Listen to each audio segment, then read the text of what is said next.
অবিশ্বাস্য একটা নাটকীয় ফাইনাল উপভোগ করলাম আমরা এফএফবিপিএল সিজন 2 এর এবং কনগ্রাচুলেশনস জানাই team straw heads straw heads তার জন্য মাসুল গুনবেন আরো একটা গেম তাকে যেতে হবে সার্কেলের বাইরে দৌড়ে পালানোর প্রচেষ্টা স্ট্র হেডস আর the new champion of Bangladesh সাথে সাথে জানাই আরএইচকে ফ্যানদের জন্য সমবেদনা আমাদেরকে #11 এ রেড হকস এলিমিনেট হবে এবং সাথে এতগুলো ফ্যান্সদের হবে মন ভঙ্গ।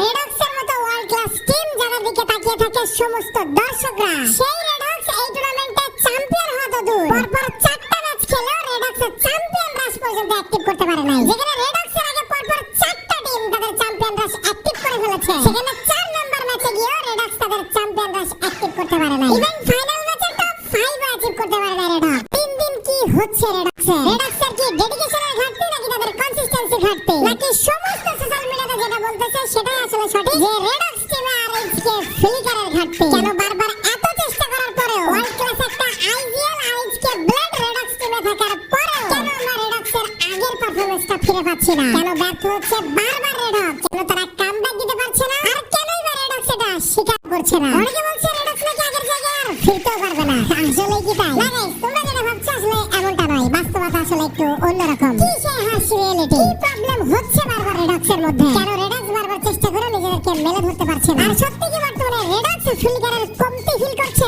সবকিছু দেখবো আমরা আজকের ভিডিওতে না গাইস এটা কোনো নরমাল ভিডিও হতে যাচ্ছে না আজকের ভিডিওতে আমরা বর্তমানে আরএইচকে গেম প্লে স্ট্র্যাটেজি দেখবো কোথায় আরএইচকে ফল করছে কি ভুলগুলো তাদের গেম প্লের মধ্যে অ্যাড হয়েছে কোন ভুলের কারণে তারা চ্যাম্পিয়ন হতে পারে না সাথে দেখবো আমরা আজকে স্ট্র হেডস কি এমন স্ট্র্যাটেজির মাধ্যমে নতুন যে টিম যাকে কেউ চেনে না যার নাম ভালো করে কেউ জানে না সে এরকম ভাবে নিজেদেরকে মেরে ধরলো আজকের ভিডিওটা ইএসপোর্টস ফ্যান সবার জন্য খুবই ইম্পর্টেন্ট ভিডিওতে থাকবে ইন কেস ডেপথ অ্যানালিসিস বর্তমানে অ্যাকচুয়ালি রেড হকসের মধ্যে কি প্রবলেম হচ্ছে আর স্ট্র হেডস কিভাবে এত দারুণ ভাবে নিজেদেরকে মেরে ধরলো সো অফ কোর্স প্রত্যেকটা ইএসপোর্টস প্লেয়ার সে তুমি রেড হকসের ফ্যান হও আর অন্য টিমের ফ্যান হও না কেন তুমি যদি একজন নিজেকে ইএসপোর্টস প্লেয়ার হিসেবে এস্টাবলিশ করতে চাও অফ কোর্স এই ভিডিওটা তোমার জন্য ইম্পর্টেন্ট আমরা যে অ্যানালিসিস এবং কেস স্টাডি ভিডিও বানাই সেই প্রত্যেকটা ভিডিও কিন্তু তোমাদের জন্য খুব ইম্পর্টেন্ট হয় আজকের ভিডিওটাও খুব ইম্পর্টেন্ট একদম ইন পর্যন্ত কেউ মিস করবে না লেটস স্টার্ট সবার প্রথমে আমরা কংগ্রাচুলেশন জানাই টিম স্ট্র হেডসকে দারুণ গেম প্লে দেখিয়েছে তারা যে টিমকে ইভেন আমিও ভালো করে চিনতাম না তোমরা তো চিনবাই না এই টিমের প্লেয়াররা ভাই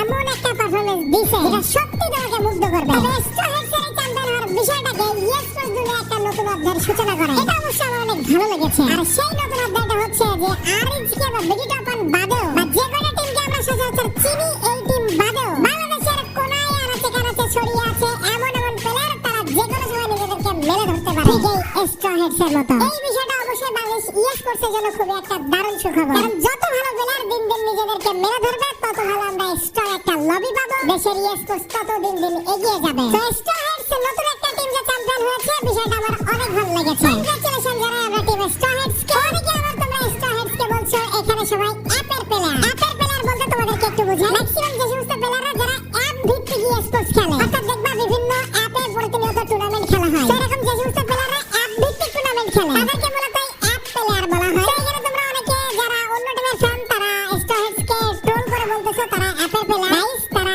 অ্যাপ খেলুক আর যাই খেলুক না কেন তারা যে এরকম একটা পর্যায়ে এসে নিজেদেরকে মেলে ধরেছে এটার জন্য আমাদের সবাইকে স্ট্র হেডসকে অ্যাপ্রিশিয়েট করা উচিত নতুন কেউ ভালো করলে তাদেরকে কপালের ট্যাগ বা গুড লাক এরকম বলে ছেড়ে দেওয়া উচিত না অবশ্যই তাদেরকে অ্যাপ্রিশিয়েট করা উচিত তবেই আমাদের দেশের ইএসপোর্টস এগিয়ে যাবে এবার আসি আমাদের দ্বিতীয় এবং মূল পয়েন্টে যে কি হলো রেড হকস এমন করছে কেন দিন দিন আসলে রেড হকসের প্রবলেমটা কি রেড হকসে তো সবকিছু আছে রেড হকসে আছে all class IGL RHK blade red হকসে আছে বর্তমানে বাংলাদেশের সবচেয়ে বেস্ট একটা সাপোর্টিং রাশার কুদ্দুস রেড হকসে আছে খুব একটা এক্সপেরিয়েন্স প্লেয়ার আরএইচকে রাহা তারপরেও কি প্রবলেম হচ্ছে রেড হকসের প্রবলেমকে আমরা দুই ভাগে বিভক্ত করব একটা হলো চলমান দিক থেকে রেড হকসের বর্তমান স্ট্র্যাটেজিক্যাল প্রবলেম আর একটা আমরা তাদের টোটাল গেম প্লে অ্যানালিসিস করে তাদের প্রবলেম বের করার চেষ্টা করব তো প্রথমে আমরা তাদের স্ট্র্যাটেজিক্যাল প্রবলেমটা থিওরিক্যাল ব্যাখ্যা করি গাইস এই যে এফএফবিপিএল টুর্নামেন্ট সিজন 2 হলো এই টুর্নামেন্টে একটা নতুন জিনিস কিন্তু প্লেয়াররা এক্সপেরিয়েন্স করেছে যেটা হলো কার 90 ইয়াস গাইস তোমরা ঠিকই শুনেছো কার 90 এর একটা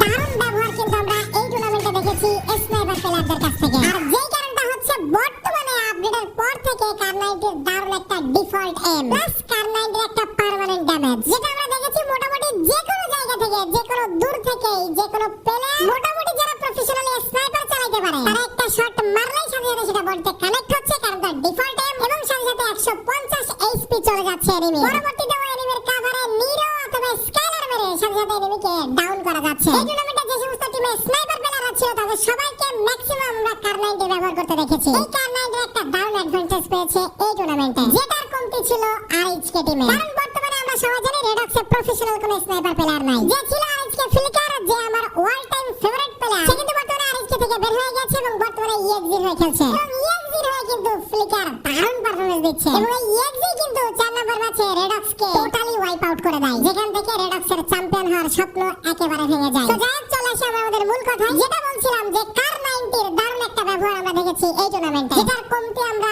বারবারই লক্ষ্য করেছি আরএইচকে টিমে। কারণ দূর থেকে স্নাইপার প্লেয়াররা যখন কার-90 এর একটা শট বডিতে কানেক্ট করে ফেলছে, সাথে সাথে রাসার কিন্তু ওই এনিমির উপরে ঝাঁপিয়ে পড়ে নক বের করে ফেলছে, যেটার কমতি ছিল বর্তমানে আরএইচকে টিমে। কিন্তু আরএইচকে টিম কিন্তু বারবারই নিজেদের বলছে যে আমাদের টিমে স্নাইপার প্লেয়ারের কোনো কমতি নাই। আসলেই কি নাই সেটা প্রমাণ করব আমরা নেক্সট ভিডিওতে। এবং ফ্লিকার কুট্টুসের একটা কথার জবাব দিয়েছে, যেই জবাব নিয়ে আমাদের নেক্সট ভিডিও আসবে। আরএইচকে টিমে বর্তমানে এখনো ফ্লিকারের দরকার আছে কিনা সেটা যাও আমরা ওই ভিডিওতে দেখব। তো মোটামুটি আমরা এখানে বুঝতে পেরেছি আরএইচকে টিম এই স্ট্র্যাটেজিক্যাল দিক থেকে একটু পিছিয়ে ছিল। সেটা তো ছিল আমাদের একটা থিওরিক্যাল এক্সপ্লেনেশন। এবার চলে যাব আমরা ম্যাচে এবং আরএইচকে গেমপ্লে দেখে বোঝার চেষ্টা করব অ্যাকচুয়ালি কোন জায়গায় প্রবলেমের কারণে আরএইচকে বারবার মুখ থুবড়ে পড়ছে। গাইস, গেমপ্লে অ্যানালিসিস ব্রেকডাউন কিন্তু জিগু ভাই তার চ্যানেলে দারুণ করে দিয়েছে। আমরা চলো ছোট্ট একটা অ্যানালিসিস দেখব। এর আগে আরএইচকে অনেক গেমপ্লেতে অনেক জায়গায় অনেক ভুল ছিল, যার কারণে কিন্তু এই টুর্নামেন্টের ফাইনাল ম্যাচে আরএইচকে চ্যাম্পিয়ন রাশও অ্যাক্টিভ করতে পারে নাই, যেখানে আরএইচকে আগে পরপর 4টা টিম চ্যাম্পিয়ন রাশ অন করে ফেলেছিল। তো মোটামুটি আমরা খুবই বাজে একটা পারফরম্যান্স দেখেছি আরএইচকে। সো গাইস, আমরা সরাসরি চলে এসেছি আরএইচকে এর গেমপ্লেতে। এখানে আমরা দেখছি যে ফাইনাল ম্যাচ ছিল, ফাইনাল ম্যাচে কিন্তু আরএইচকে বরাবর স্ট্রাগল করেছে। সো রিফাইনারির এই পর্যায়ে এখানে দেখো যে নিজাদ এবং কুট্টুস আছে সামনে, এবং তারা দুইজনই কিন্তু এখান থেকে পজিশন একদমই হোল্ড করতে চায় না, এখান থেকে তারা চলে যেতে চাচ্ছিল। এখানে দেখো লঞ্চ প্যাড ইউজ করতে চাচ্ছিল তারা, এবং যখনই কুট্টুস লঞ্চ প্যাড ব্যবহার করতে যায় কুট্টুসকে কিন্তু এখানে নক দিয়ে দেয় এবং নিজাদ এখান থেকে বের হয়ে যেতে সক্ষম হয়। কুট্টুসকে রিভাইভ দেওয়ার সুযোগ হয়নি। পরে টিমের কিন্তু এখানে অলরেডি দুটো প্লেয়ার শেষ। নিজাদের অবস্থা কিন্তু এখানে অনেকটাই খারাপ, কিন্তু পিছন থেকে টিমের আইজিএল ব্লেড খুব দারুণ একটা ফার্স্ট রিভাইভ টিমকে দিয়ে দেয়। এখান থেকে কিন্তু টিমটা মোটামুটি স্ট্রাগল করা শুরু করে। দেন এখান থেকে সামনে এসে রিফাইনারির এই ফাইটটা একটু যদি তোমরা দেখো, এখানে কিন্তু রাহাত এখানে কভার নিয়েছে, ওই পাশে আছে ব্লেড। এখানে দেখো, এখানে রাহাতের সামনে ইএক্সির দুইটা প্লেয়ার, একটা প্লেয়ার ইএক্সি তাসিম কিন্তু রাহাতের সামনে, আরেকটা প্লেয়ার কিন্তু নিচে ব্লেডের সামনে। ব্লেডের মোটামুটি অবস্থা খারাপ এবং রাহাত এখান থেকে দৌড়ে চলে যাবে কাভারের দিকে। তো এখানে রাহাত আছে, নিজাদ আছে, নিচে আছে ব্লেড, আর কুট্টুস আছে সাইডে। কুট্টুস একটা প্লেয়ারকে নক করে, দেখো তোমরা, এই যে কুট্টুস ওই পাশ থেকে তাসিমকে নক করে। এখানে ইএক্সির সেজনের একটু গেম প্লে তোমরা যদি দেখো, এখানে কিন্তু কুট্টুস ছিল, কুট্টুসের পরপরই চলে আসে আরএইচকে নিজাদ, কিন্তু একা সেজন দুইটা প্লেয়ারকে নক করে দেয়। আর সেজন এই জায়গায় দুইটা প্লেয়ারকে নক করে দেয়, এটা বড় একটা অ্যাডভান্টেজ পেয়েছে, সেটা হলো ইএক্সি ফ্লিকারের। হ্যাঁ, ইয়েস গাইস, সেই ফ্লিকার কিন্তু এখানে দারুণ একটা বাজিমাত গেম প্লে দেখিয়েছে। ফ্লিকার কি করেছে, দূর থেকে কার-90 এর ড্যামেজ দিয়েছে, দারুণ একটা পজিশনে ছিল, পজিশন একটু পরে আমরা দেখব। আর সেজন এখানে রাশ করে দুইজন আরএইচকে কুট্টুস এবং নিজাদ দুইজনকেই কিন্তু ডাউন করে দেয়, দেখতে পাচ্ছ এখানে। দেন পরবর্তীতে রাহাত গিয়ে কিন্তু ব্লেডকে রিভাইভ দিলেও টিমটা আর ওইভাবে সার্ভাইভ করতে পারে না, ইএক্সির কাছেই ধরাশায়ী হয়ে যায় এখানে আরএইচকে। মোটামুটি আমরা যেটা বোঝার চেষ্টা করলাম, কম্বিনেশনে কোথাও না কোথাও দুর্বল আরএইচকে। ব্লেডের পারফরম্যান্স নিয়ে কোনো কথা হবে না, কুট্টুস যথেষ্ট ভালো পারফরম্যান্স দিয়েছে, রাহাত বরাবরই মোটামুটি কনসিস্টেন্ট তার পারফরম্যান্সে। নেজাদের পারফরম্যান্সে আমরা কোথাও না কোথাও একটু কমতি দেখেছি, যেটা কিন্তু বরাবরই আমরা নেজাদ এবং কাফির পারফরম্যান্সে কমতি দেখি, সেরকমই বর্তমানে আমরা এই ম্যাচে নেজাদের পারফরম্যান্সে একটু কমতি পেয়েছি। মোটামুটি তাদের মধ্যে কম্বিনেশনে একটু দুর্বলতা ছিল, যে দুর্বলতা কিন্তু ইএক্সি দারুণ ভাবে নিয়েছে এবং টোটাল টিমকে একাই সিজন এলিমিনেট করে দিয়েছে। যদিও পরবর্তীতে ব্লেডকে এলিমিনেট করে টোটাল আরএইচকে এলিমিনেট করে দেয় অন্য একটা টিম, কিন্তু এই যে রিফাইনারির লাস্ট যে ফাইটটা, ওইখানে একা সিজন ভারী হয়ে গিয়েছিল টোটাল আরএইচকে টিমের উপর। যদিও কিন্তু ইএক্সি চ্যাম্পিয়ন হতে পারে নাই, কিন্তু ইএক্সির দারুণ একটা কনসিস্টেন্ট পারফরম্যান্স কিন্তু আমরা প্রতিনিয়ত দেখছি। তবে গাইস, তোমরা যারা আরএইচকে এর ফ্যান আছো, আমিও যেমন নিজে একজন রেডক্সের ফ্যান, তোমাদের উদ্দেশ্যে বলতে চাই, এই বিদায় শেষ বিদায় নয়। অনেকে তোমরা সোশ্যাল মিডিয়াতে দেখছি আরএইচকে টিমকে নিয়ে ট্রোল করে বলতেছো যে আরএইচকে কখনোই আর তাদের নিজের ওই প্রাইম টাইমে ফিরবে না। গাইস, তোমাদেরকে বলবো, ইএস্পোর্টস এর এখনো কিচ্ছু বুঝতে পারোনি তোমরা। ইএস্পোর্টস এ কখনোই একটা টিম বারবার চ্যাম্পিয়ন হবে না, কিন্তু তাই বলে আরএইচকে একবার চ্যাম্পিয়ন হতে পারলো না বলে আরএইচকে যে মুখ থুবড়ে পড়বে, আরএইচকে যে কখনো আর তাদের প্রাইম টাইমে ফিরে আসতে পারবে না, বিষয়টা এমন না। এই চ্যাম্পিয়ন না হতে পারা, এই কষ্ট আরএইচকে টিমকে আবার নতুন করে দারুণ একটা কামব্যাক দেওয়া হবে ইনশাআল্লাহ। আর মাঝে মাঝে এরকম হারের দরকার আছে,